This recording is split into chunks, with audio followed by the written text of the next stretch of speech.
ಬಳ್ಳಾರಿ ಗುಂಪು ಘರ್ಷಣೆ ಈಗ 40ಕ್ಕೇರಿದೆ ಎಫ್ಐಆರ್. ಬಳ್ಳಾರಿ ಹವಂಬಾವಿಯಲ್ಲಿ ಗುರುವಾರ ರಾತ್ರಿ ನಡೆದಿದ್ದಂತಹ ಘರ್ಷಣೆ ಅದು.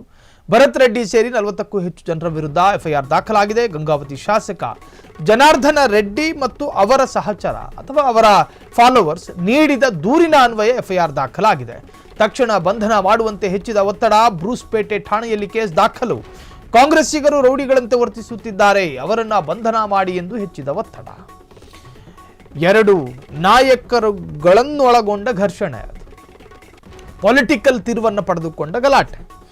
ಆ ಗಲಾಟೆಗೆ ಸಂಬಂಧಪಟ್ಟ ಹಾಗೆ ಬ್ರೂಸ್ಪೇಟೆ ಪೊಲೀಸ್ ಠಾಣೆಯಲ್ಲಿ ಸ್ವಯಂ ಪ್ರೇರಿತ ದೂರು ದಾಖಲು ಅಂತ ಹೇಳೋದಕ್ಕೆ ಬರಲ್ಲ, ಕಾರಣ ಯಾರಾದರೂ ದೂರು ಕೊಡಬೇಕು ಗುಂಪು ಘರ್ಷಣೆಗೆ. ಹಾಗಾಗಿ ಜನಾರ್ದನ ರೆಡ್ಡಿ ಅನುಮಾನ ಇದ್ದವರ ವಿರುದ್ಧ ದೂರನ್ನು ಕೊಟ್ಟಿದ್ದಾರೆ. ಇನ್ನು ಅವರ ಸಹಚರರೊಬ್ಬ, ಆತನ ದೂರಿನ ಅನ್ವಯ ದೂರು ದಾಖಲಾಗಿದೆ. ಸೊ ಅದರಲ್ಲೊಂದಷ್ಟು ಪ್ರತ್ಯೇಕ ವ್ಯಕ್ತಿತ್ವಗಳ ಉಲ್ಲೇಖ ಇದೆ.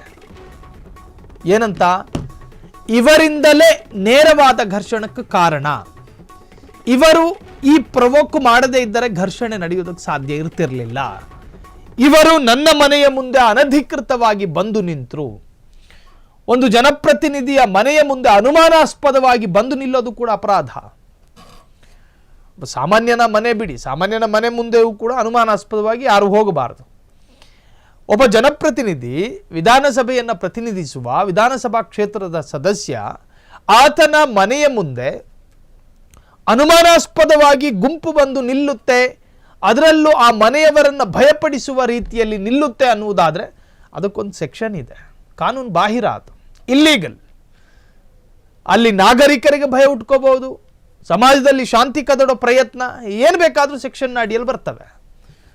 ಅವರ ಮನೆಯ ಮುಂದೆ ಅನಧಿಕೃತವಾಗಿ ಬಂದು ನಿಂತ ಸಮೂಹ, ಬಂದು ನಿಂತ ಗುಂಪು, ಆ ಗುಂಪಿನಲ್ಲಿ ಒಂದಷ್ಟು ಯಾರ್ಯಾರ ಮುಖಚಹರೆಗಳು ಜನಾರ್ದನ ರೆಡ್ಡಿಗೆ ನೆನಪಿದೆಯೋ ಆ ಹೆಸರನ್ನು ಉಲ್ಲೇಖ ಮಾಡಿದ್ದಾರೆ. ಅದಕ್ಕೆ ಆಧಾರವಾಗಿ CCTV ಫುಟೇಜನ್ನು ಕೂಡ ಪರಿಶೀಲನೆ ಮಾಡಬಹುದು ಪೊಲೀಸ್ನವರು. CCTV ಫುಟೇಜ್ ಪರಿಶೀಲನೆಯ ನಂತರ ದುಷ್ಕೃತ್ಯವೆಸಗಿದ ದುಷ್ಕರ್ಮಿಗಳ ಬೆನ್ ಬೀಳೋ ಸಾಧ್ಯತೆಗಳಿದ್ದಾವೆ, ಪೊಲೀಸ್ನವರು ಬೀಳುತ್ತಾರೆ.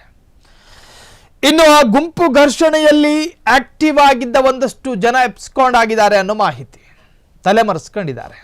ಅದು ಸಾಮಾನ್ಯವಾಗಿ ನಡೆಯುತ್ತೆ ಈ ಗುಂಪು ಘರ್ಷಣೆ, ಗುಂಪು ಹಲ್ಲೆಯ ವಿಚಾರ ಏನಾದರೂ ಕೇಸ್ ಗೀಸ್ ಆದರೆ ಆ ವಿಡಿಯೋಗಳಲ್ಲಿ ಯಾರ್ಯಾರು ವೈರಲ್ ಆಗಿರ್ತಾರೆ ನೋಡಿ, ವೈರಲ್ ಆದ ವಿಡಿಯೋಗಳಲ್ಲಿ ಇರ್ತಾರಲ್ಲ ಆ ಮುಖಚಹರೆಗಳು ಒಂದಷ್ಟು ದಿನ ಊರಲ್ಲಿ ಕಾಣಿಸ್ಕೊಳ್ಳೋದಿಲ್ಲ. ಈ ಬಳ್ಳಾರಿ ಈ ಭಾಗದಲ್ಲಿ ಏನು ಘರ್ಷಣೆ ನಡೀತೋ ಆ ಜಾಗದ ಒಂದಷ್ಟು ಯುವಕರು ಕೂಡ ಈಗ ನಾಪತ್ತೆಯಾಗಿದ್ದಾರೆ ಅನ್ನೋ ಮಾಹಿತಿ. ಪೊಲೀಸ್ನವರಿಗೆ ಸಂದೇಹ ಬಂದರೆ ಹುಡುಕದೆ ಇರಲಾರರು. ಬ್ರೂಸ್ಪೇಟೆ ಠಾಣಾ ಪೊಲೀಸ್ ಸ್ಟೇಷನ್ನಲ್ಲಿ ಕೇಸ್ ದಾಖಲಾಗಿದೆ. ಭರತ್ ರೆಡ್ಡಿ ಸೇರಿ 40ಕ್ಕೂ ಹೆಚ್ಚು ಜನರ ವಿರುದ್ಧ ಎಫ್ಐಆರ್.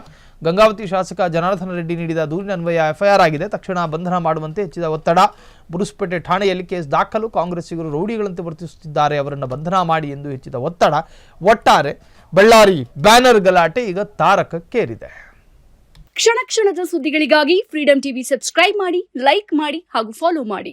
ಹೊಸ ಸುದ್ದಿಗಳ ನೋಟಿಫಿಕೇಶನ್ಗಾಗಿ ಬೆಲ್ ಐಕಾನ್ ಮೇಲೆ ಕ್ಲಿಕ್ ಮಾಡಿ.